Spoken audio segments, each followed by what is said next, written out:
Abra sua Bíblia na carta aos Gálatas, capítulo 3.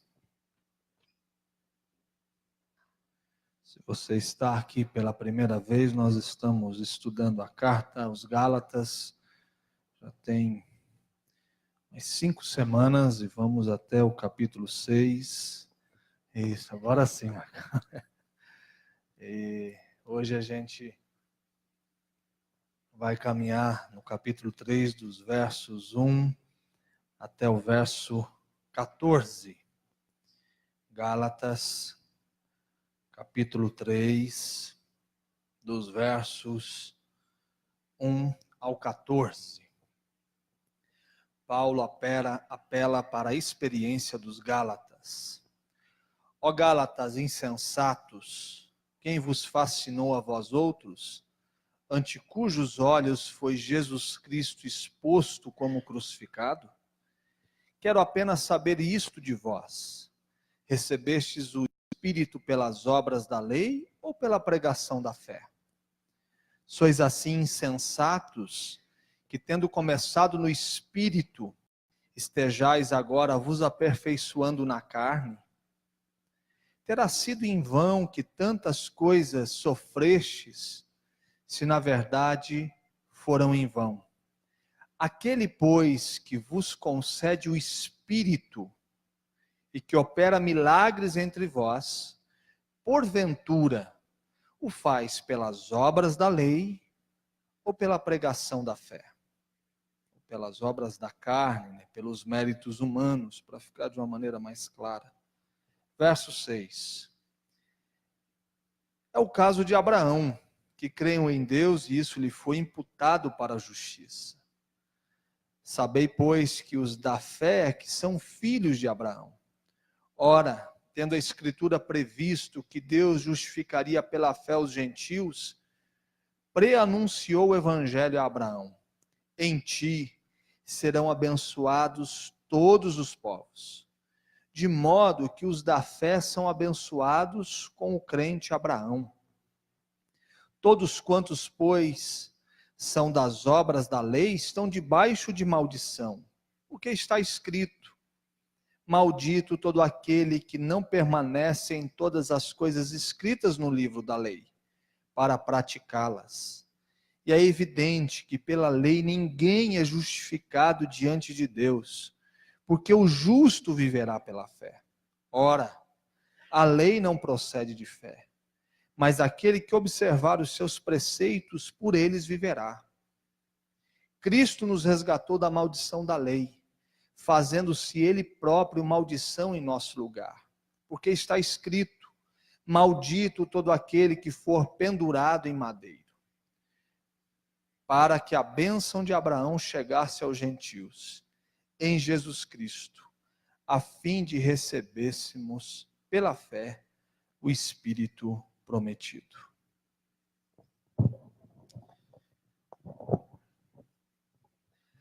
Domingo passado pela manhã nós terminamos o capítulo 2 com dois apontamentos. O primeiro era que o Evangelho é um convite para as conversas difíceis.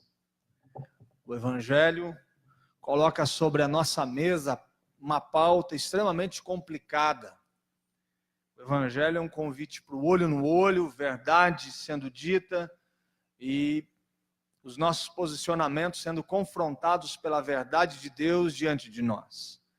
Então, qualquer pessoa que queira viver um caminho de falsidade, de simulação, de hipocrisia, provavelmente não conseguirá viver assim no Evangelho de Jesus Cristo.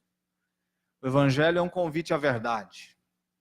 O Evangelho é o fracasso de qualquer homem que tenta construir a sua história a partir de uma mentira e de um engano.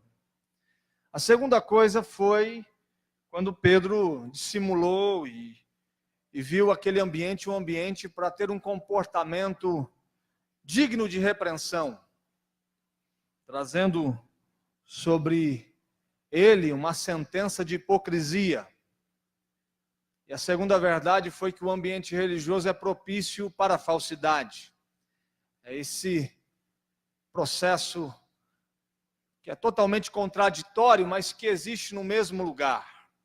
O Evangelho de Jesus Cristo é um convite para que a comunidade do Senhor Jesus Cristo seja profundamente verdadeira nas suas ações, no seu pensar, na sua forma de ver o mundo, na sua forma de construir as relações, ao mesmo tempo que quando o Evangelho vai se retirando do coração, das relações, esse ambiente se torna um ambiente hipócrita, onde tudo o que acontece numa noite como essa pode ser extremamente falso, não tem a ver com a vida, não tem a ver com o coração. Chega em casa e tudo que é feito, dito, falado, demonstrado num domingo à noite como esse não tem a ver com a sala da nossa casa, com a construção da nossa família, com a maneira como nós nos relacionamos no dia a dia. Porque esse ambiente pode ser um ambiente carregado de hipocrisia e a gente consegue mentir, enganar quando o Evangelho é retirado. E aí no capítulo 3 ele começa tratando de maneira bem dura o distanciamento dos Gálatas do Evangelho. Ele começa a dizer: vocês estão loucos, ó Gálatas insensatos, ou Gálatas loucos, vocês perderam a noção? Onde está o discernimento de vocês, o entendimento de vocês sobre a vida? Vocês começaram caminhando pelo caminho da graça, através do entendimento do Cristo exposto diante dos olhos de vocês, da suficiência de Cristo, da eficácia da obra da cruz sobre a história de vocês para o perdão dos pecados. Vocês começaram nisso. Vocês entenderam que começando assim o Espírito repousou sobre vocês. E depois de alguns metros de caminhada, vocês estão novamente traçando uma jornada baseada na carnalidade. Vocês transformaram a comunidade da experiência do Espírito e da cruz de Cristo num ambiente carnal, de relações onde Deus não aprova. Vocês estão trocando a verdade de Deus pela loucura de homens que chegam dizendo que a partir do ensinamento deles, a relação com Deus vai se estabelecer a partir dos méritos de vocês, da capacidade de vocês, onde vocês se perderam. E ele vai tratar o distanciamento das pessoas do Evangelho como uma loucura para quem ouviu. Gente que não consegue discernir de forma clara o que é o Evangelho. E começam a viver como loucos nessa relação e nessa experiência com Deus. E ele está dizendo que aí sim a carnalidade começa a ser experimentada. E um ambiente carnal, automaticamente é um ambiente pecaminoso. Ou seja, a única força capaz de aniquilar nas nossas relações o poder do pecado é o Evangelho. Se a gente arranca o Evangelho das nossas relações e da igreja, esse ambiente se torna um ambiente carnal insuportável. E é o que ele está dizendo. Ele está denunciando o comportamento de Pedro como um comportamento carnal, dissimulado, hipócrita, por falta do Evangelho. Ele está dizendo também no capítulo 2 que os judeus que estão se aproximando são carnais. Esse é um grande perigo. Então eu gostaria, nessa noite, de dizer o que é o Evangelho. O Evangelho como fonte de transformação do homem. E quais as consequências de quando o Evangelho sai do nosso coração e do meio da igreja. Que é isso que ele está tratando. Está dizendo que o Evangelho já não está mais sendo parte da igreja que começou há um tempo atrás. O Evangelho é a boa notícia a respeito de Cristo. Não é um convite para você fazer algo. É a declaração que Deus já fez algo. Não é um convite onde a frase que vem com ele é: você tem que fazer alguma coisa, tem que fazer isso. mas é a declaração que Deus fez algo por você e isso foi eficaz. E aí toda a nossa ação a partir disso é uma relação baseada na certeza do que Deus fez, num gesto de amor, de gratidão, e a gente vai sendo transformado pelo que Ele fez. Porque o convite que está sendo feito a essa igreja é, não que Deus fez algo por eles, mas que eles têm que fazer alguma coisa para que Deus estabeleça uma relação. A circuncisão precisa acontecer. Vocês precisam ter méritos para que Deus olhe para vocês. Porque eles não conseguiam ver a mensagem que estava trazendo a destruição do que havia sido proclamado por Paulo, era que Cristo, a sua obra não era eficaz, porque como que eles poderiam crer sendo judeus, que Cristo era eficaz sendo que ele era pendurado no madeiro, e todo mundo que era pendurado no madeiro se tornara maldito diante dos olhos de um bom judeu? Então vocês precisam fazer algo para essa relação. E a notícia do Evangelho é que Deus fez. E a gente descansa aí nisso. A notícia do Evangelho não é uma exigência que Deus está colocando sobre nós, mas é uma oferta que Ele nos ofereceu. Voluntariamente, graciosamente, Ele se entregou. Não se prendendo à resposta que você daria para essa oferta. Ele fez. Porque todo movimento de Deus não tem como finalidade a resposta que a gente dá. Ele se movimenta a partir de quem Ele é, da sua natureza. Qualquer coisa que Deus faz para a gente está baseado em outra coisa, menos na gente. Menos em quem somos. Menos no nosso esforço. Eu sei que isso pode parecer uma mensagem que vai nos conduzir a uma jornada irresponsável, muito pelo contrário. Aquele que entende profundamente a graça de Deus sobre a sua vida, compreende também a responsabilidade de se viver diante da oferta de Deus pelas nossas vidas. A graça de Deus não se manifesta na nossa vida como um processo de alguém que troca de roupa sem tomar banho. Eu uso a graça de Deus para dar somente um jeito em algo que está extremamente indelicado. Não. A graça de Deus nos conduz a uma nova vida. É o que Ele está dizendo. Por vocês não estarem entendendo, a nova vida de Cristo não se estabelece.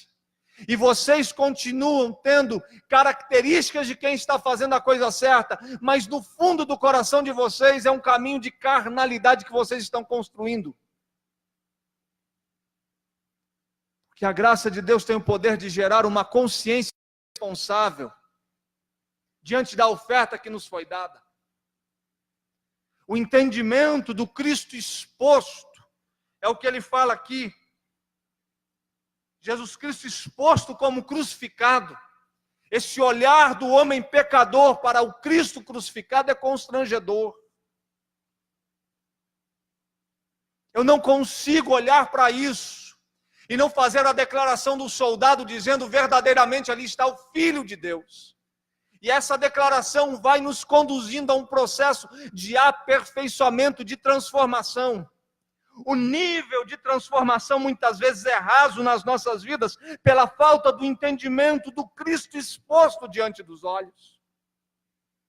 Esse amor que constrange, a palavra constrangimento, é a ideia de um rio, uma correnteza muito forte, e alguém é lançado no meio desse rio, de tal forma que ele não tem força nos seus pés, para não ser conduzido para onde o movimento do rio está indo.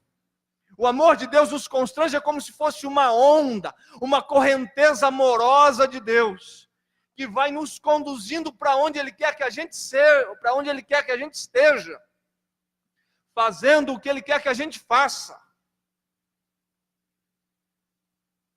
Quando esse entendimento não acontece, o retrocesso, um olhar para trás começa a ser vivido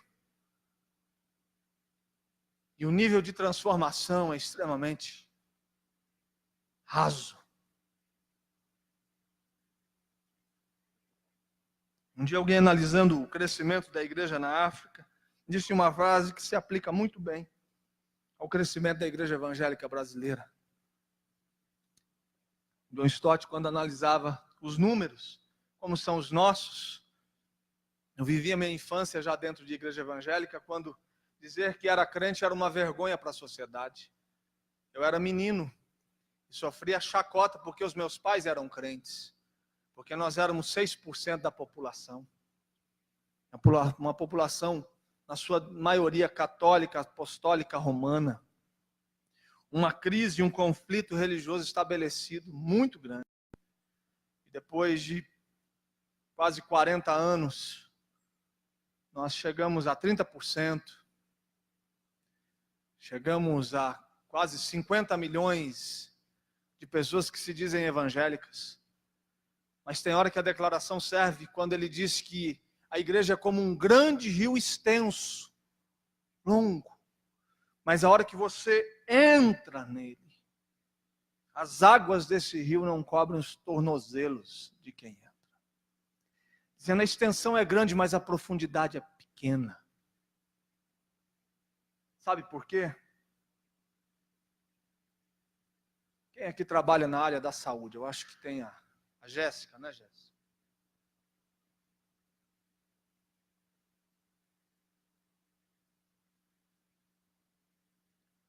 Você sabe como é elaborado uma vacina? Uma vacina surge da doença, não é?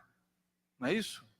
Você pega a doença, uma porção dela, do vírus, você tira, você leva para um laboratório e você vai manipular aquilo para trazer um medicamento. E aí você coloca a vacina no corpo humano e você está imune àquele vírus que estava no corpo de alguém, trazendo uma doença ou no ar, mas a partir do próprio vírus você consegue a imunidade. O que tem acontecido em muitos lugares na consciência das pessoas é que fizeram um recorte do Evangelho e da Palavra de Deus. E arrancaram somente um pedacinho daquilo que significa o todo do Evangelho, todo o seu conteúdo. E fizeram uma vacina. E colocaram na consciência e no coração de inúmeras pessoas. E aí quando você apresenta o Evangelho, as pessoas não conseguem recebê-lo. Porque elas estão com a mentalidade dos loucos de Gálatas. Eles não conseguem entender toda a simplicidade do Evangelho. A descomplicação de Deus em relação ao que Ele quer da gente, a sua oferta, ao caminhar. E aí quando a gente apresenta o Evangelho constrangedor de Deus aos corações, as pessoas ficam buscando um caminho, um meio religioso, onde de alguma forma ele possa se tornar merecedor daquilo que lhe foi lhe dado como oferta voluntária, espontânea e amorosa.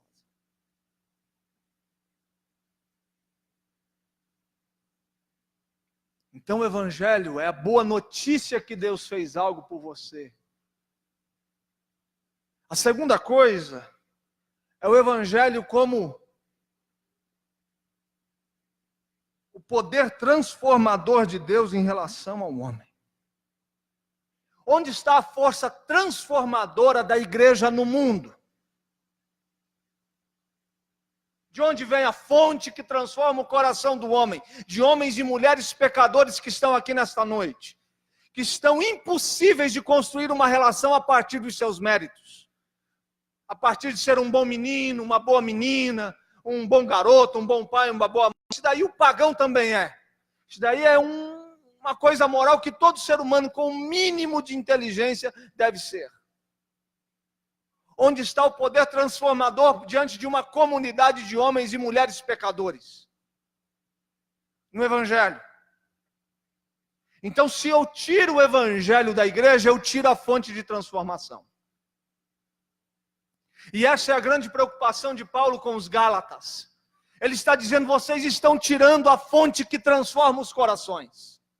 E vocês estão construindo um caminho a partir dos méritos humanos. E não terão mais corações transformados na comunidade do Cristo.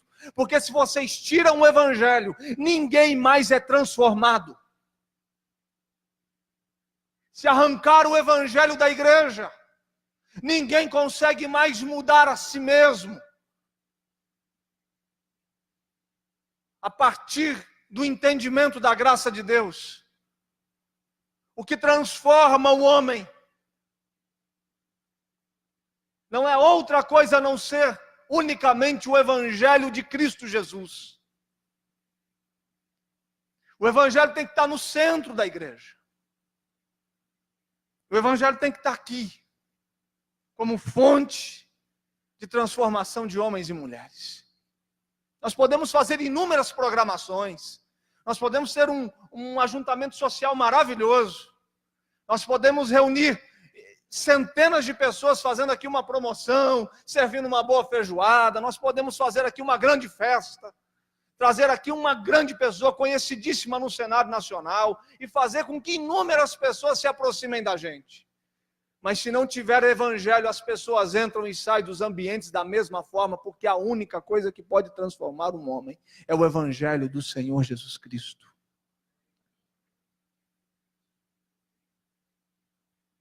Para que você possa entender melhor o que é o evangelho na igreja, pense no evangelho como se fosse esse púlpito de acrílico.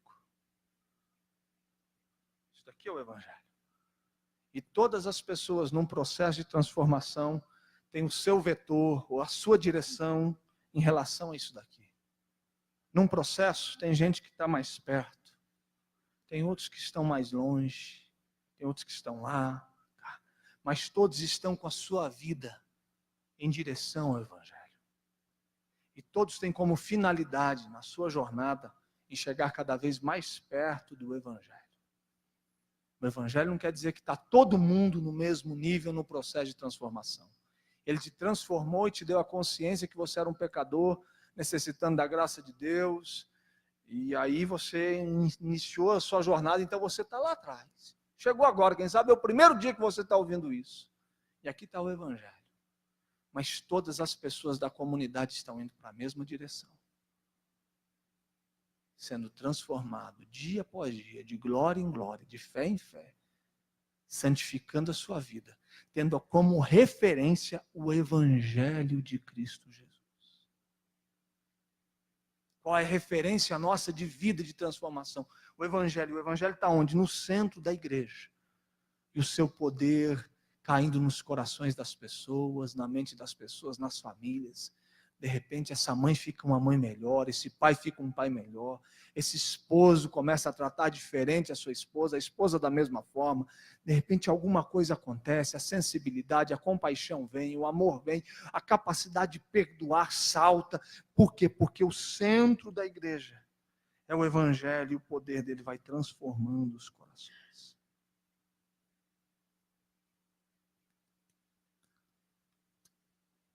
Então, onde você tem que mirar a sua vida, na sua jornada de fé, no evangelho.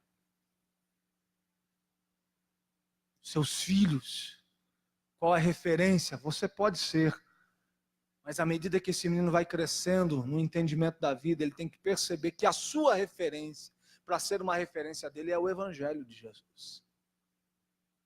O evangelho vai dizer para você perdoar 70 vezes 7, o evangelho vai dizer para que você possa amar as pessoas, o evangelho vai dizer para você quem Deus toca, como Deus vê o mundo, a maneira como Deus se relaciona com todos. Essa semana eu conversava com uma pessoa que eu tive com ele há 2 anos, numa reunião extremamente difícil. Era por volta da meia-noite, eu fui resolver um problemaço dele lá no estado de São Paulo. Um problemaço que envolveu a sua família, envolveu a comunidade, envolveu a liderança. E eu cheguei na reunião com ele, para tentar fazer os ajustes e tinham umas 5 pessoas extremamente iradas, com sangue no olho, querendo ver o fim dele para todo sempre. E ele, carregado de culpa, silenciosamente não reagia. Foi quando eu perguntei por que você não reagiu, ele disse, é porque eu tinha pouca energia, eu tenho que dedicar minha energia só naquilo que realmente vale a pena nesse momento da minha vida. E tinha essas pessoas extremamente raivosas, olhando para ele depois de 10 anos de caminhada, dizendo que ele nunca foi amigo de ninguém, ele nunca fez isso, ele nunca fez aquilo, ele nunca fez isso, ele nunca tratou ninguém. E essas pessoas maltratavam e diziam coisas absurdas sobre ele, dizendo que ele era um monstro. E os anos se passaram, 2 anos. Teve uma pessoa dali que deixou o coração dele cheio de raiva, e ele confessou para mim, nesse encontro dessa semana, dizendo, aquela pessoa foi uma pessoa que eu tive o desejo profundamente de matar. Se existe alguém na vida que eu tive o desejo de matar, foi ela, e eu pensei seriamente em matá-la. Por tudo que ele me falou naquele dia. Depois de 2 anos, ele me contou que essa pessoa ligou para ele e falou, eu preciso falar com você. Ele falou, então vamos conversar. Marcou um lugar, uma padaria. Foi mais uma pessoa para moderar a conversa. E depois de horas de conversa, fazendo os ajustes, declarando perdão, ele falou, está aqui o encontro. Que somente Cristo pode promover. Somente Cristo pode fazer com que a gente se sente novamente na mesma mesa e olhe nos olhos um do outro. Porque você me odiava. E eu queria te matar. E a gente consegue aqui agora declarar afeto e declarar que um para o outro tem significado na vida. Isso não pode ser feito por meios humanos. Isso não pode ser feito através de uma disposição de alguém. Isso não pode ser feito num divã, numa sala de um psicólogo. Isso não pode ser feito através de uma terapia prolongada, extensa. Isso um advogado conseguindo trazer as leis e mexendo nelas, propor. Isso é um vínculo que somente o Cristo pode fazer.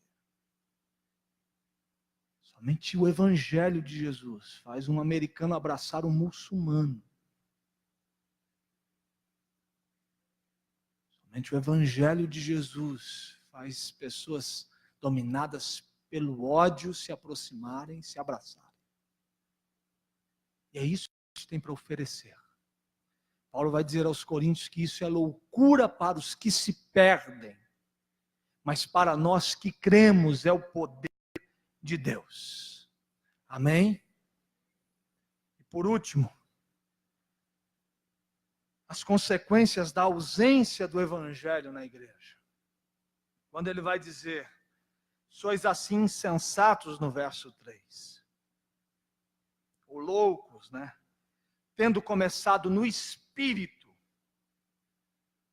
na obra do Espírito, aquele que começou a boa obra é fiel para completá-la, começando unicamente num processo espiritual de transformação, sem méritos humanos, estejais agora vos aperfeiçoando na carne. As consequências da ausência do Evangelho é a carnalidade. É a ausência do Espírito como um processo de transformação.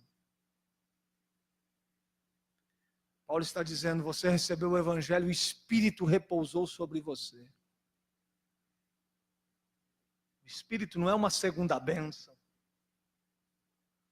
onde depois de entender o Evangelho, depois de algum tempo o Espírito fala, agora dá para se derramar sobre ele. Não. Evangelho, derramamento do Espírito, plenitude do Espírito no mesmo instante. E aí a nossa caminhada se estabelece a partir dele.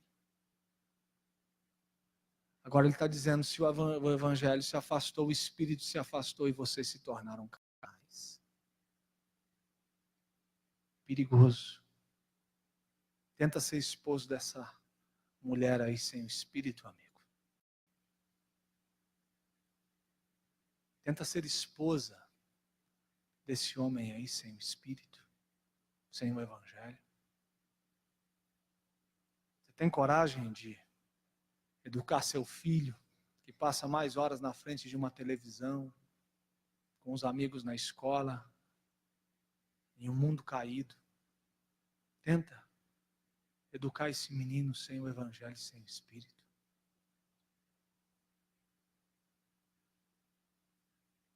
Tenta ser um ser humano melhor, sem o Espírito, sem o Evangelho. Como igreja, tenta liderar esses ministérios, conduzir a igreja, sem o Espírito, sem o Evangelho, para você ver o que isso vai dar. Deus me livre. Ser um pastor sem o Espírito e sem o Evangelho. Ou sem o Evangelho e sem o Espírito. Conduzir a comunidade do Senhor Jesus Cristo sem a presença do Evangelho no coração e a plenitude do Espírito sobre a minha cabeça. Está dizendo, se vocês estão carregando nos méritos de vocês, isso acabou. E aí vocês estão vulneráveis à manipulação de líderes sem compromisso nenhum com a verdade. Sabe por quê? Tem muitos líderes em diversos lugares fazendo absurdos. Parece que está tudo certo. Porque o Evangelho e o Espírito saiu.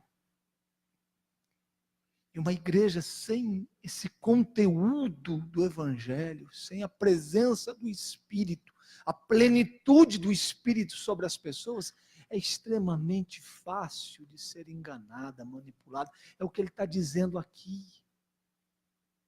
Esses líderes estão entrando, e o que eles estão dizendo tem jeito de verdade, vocês estão assimilando isso como verdade, porque vocês distanciaram a caminhada de vocês do Evangelho. E aí é um ambiente fértil para heresia, para engano, para mentira. Onde qualquer pessoa falando absurdos em nome de Deus, pela falta da ação do Espírito, iluminando a consciência e trazendo a verdade da palavra, que se afastou por causa dos caminhos dos méritos, vocês vão sendo levados por ventos que não têm a ver com o Espírito do Evangelho no coração de vocês.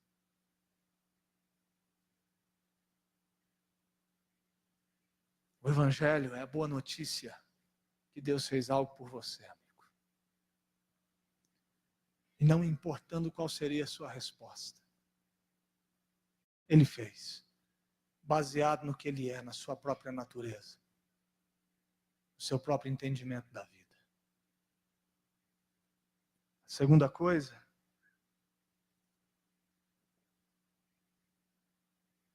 o Evangelho na igreja é a única fonte de transformação dos corações. Não há outra coisa que possa fazer homens e mulheres serem transformados nesse lugar a não ser o Evangelho. A minha oração é para que o Evangelho chegue na sua casa, porque eu não consigo ir lá fazer as coisas que precisam ser feitas. Eu não consigo ir lá e fazer com que seu relacionamento seja melhor. Que o Evangelho e a graça de Deus e o Espírito de Deus visite você no seu ministério, porque eu não consigo fazer você ser frutífero. Não consigo fazer com que você seja melhor na sua liderança. E eu seria irresponsável se ensinasse a você que técnicas comuns de liderança faria de você capaz de liderar de forma extraordinária os mecanismos da Igreja de Jesus Cristo. Porque a Igreja de Jesus é liderada por alguma coisa que homem nenhum consegue explicar. Piedade, oração, plenitude do Espírito não consegue ser experimentada e vivida a partir de um curso, de um diploma. de aprendizado de técnicas. E é isso que Paulo está dizendo, que a caminhada do Evangelho é um dom do Espírito derramado sobre os corações das pessoas. Então, o reconhecimento de uma liderança numa comunidade nunca vai estar estabelecido a partir dos seus diplomas, do seu nível social, do seu conhecimento sobre as coisas da vida, não. É a partir da obra poderosa e eficaz do Cristo exposto diante dos olhos das pessoas. A comunidade do Senhor Jesus Cristo ora, o vento do Espírito leva essa igreja a ficar de joelhos, não produzindo um sentimento de culpa. Dizendo para você que você tem que orar por causa disso, produzindo culpa na sua vida, eu creio que se o Espírito não te colocar de joelhos, não há homem que faça você ficar de joelhos.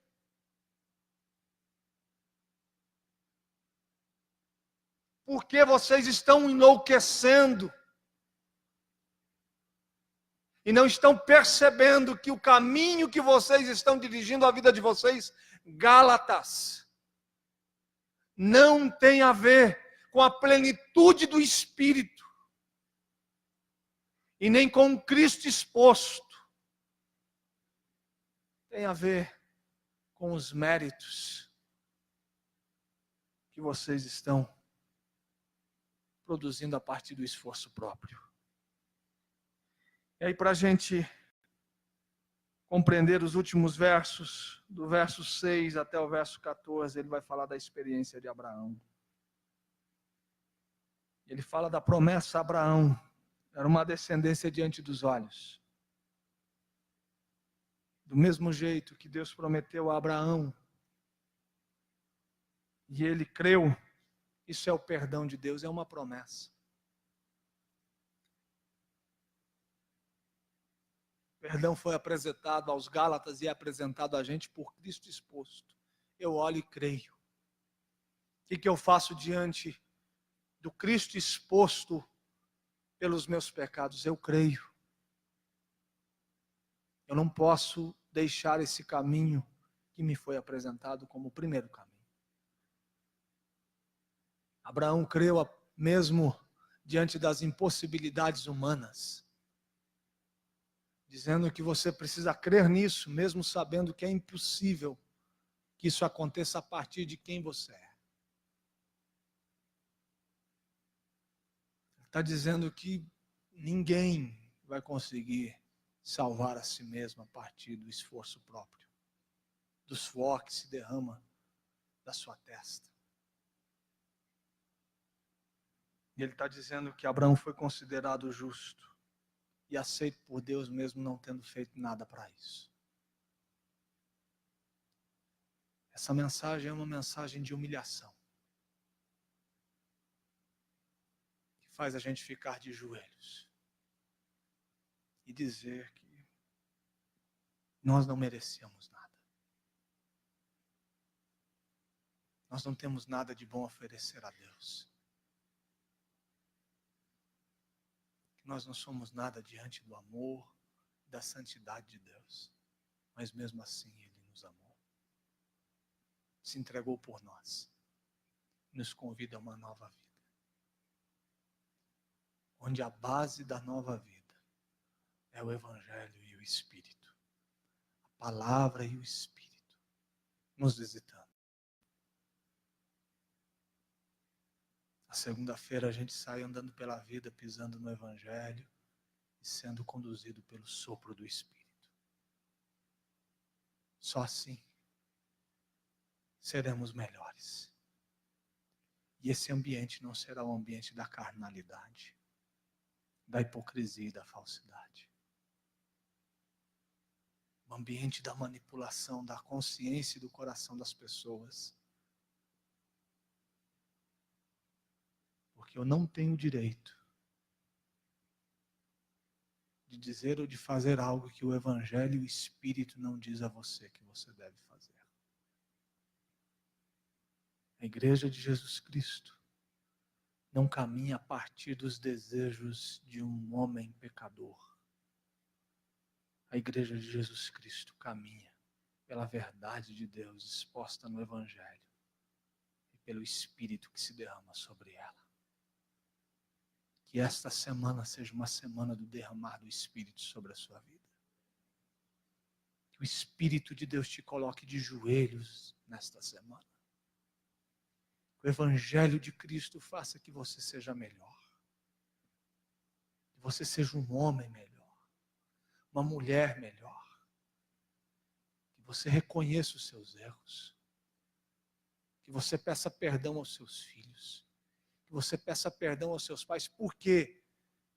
Porque o Evangelho fez você nascer de novo. Uma nova pessoa surgiu. O Evangelho santificou sua história. O Evangelho fez de você uma pessoa justa diante de Deus.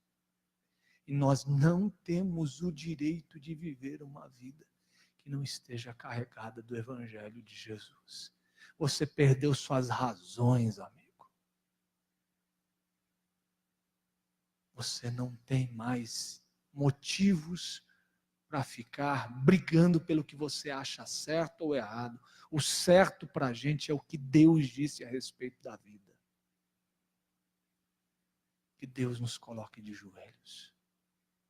Que essa comunidade seja a comunidade do Espírito de Deus visitando sobre o seu povo. Que sejamos cheios de entendimento que ser cheio do Espírito é ver o Evangelho crescendo no nosso coração.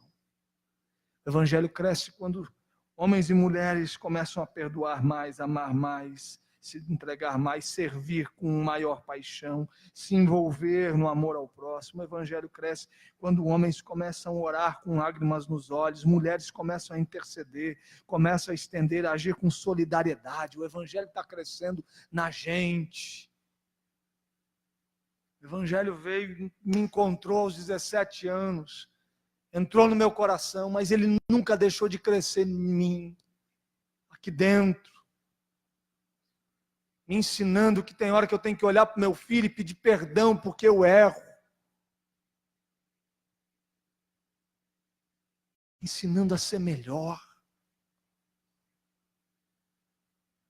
Até aquele dia, onde eu estarei tão cheio do Evangelho que ele me toma para ele. Eu vou sendo aperfeiçoado dia após dia, de glória em glória, até chegar o dia onde a obra se acaba. Aquele que começou a boa obra é fiel para completá-la, vai completando. Vai chegar o dia onde eu estarei cheio do Evangelho, de tal forma que eu serei totalmente dele na eternidade, todos os dias da minha vida, e tudo estará consumado para a glória do Filho de Deus. Amém?